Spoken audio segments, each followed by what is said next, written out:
আচ্ছা কোনছে আল্লাহ বড় না মানুষ বড়? ধরো গাদা, তুই কার হাতে কার জোড়া দেশ? কুড়ায় আল্লাহ আর কুড়ায় মানুষ। যেটা কবার কইছে ওইটা কন। আল্লাহ বড় না মানুষ বড়? আল্লাহই তো বড়। আল্লাহ বড়, তাহলে আল্লাহর কথা না হইনা মানুষের কথা শুনেন কে? তুই কি কইতাছস? কি আর আল্লাহর কথা মানে না মানুষের কথা মানে? হ্যাঁ, কি আর মানুষের কথা শুনেন তাই না?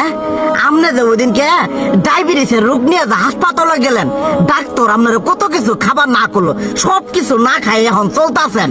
তাহলে আল্লাহ যে আপনারে কইছে যে হারাম খাবার না, সুদ খাবার না, কই আপনি তো কাম কাজ বাদ দিয়ে এলাকার মধ্যে টাকা পয়সা না গায়ে খালি ওইলে দিয়েই খান। নিজেরা টিয়াও হালাল ভাবে কামাই করেন না, ওই সুদ তো না কটা টিয়া করে লাভ আহে ওইলে দিয়ে দিয়ে চলেন আর পেটা বড় বানাইছেন।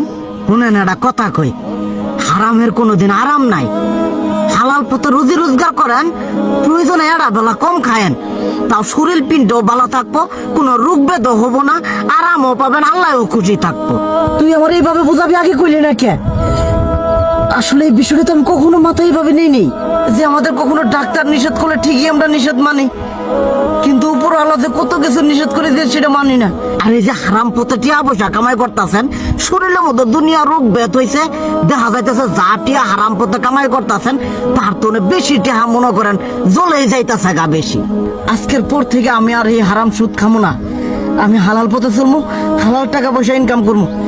এতে করে যদি একবেলা কমও খাইতে হয় তবুও খামো, তবু আমি আর এই হারাম পথে চলবো না। আচ্ছা ঠিক আছে।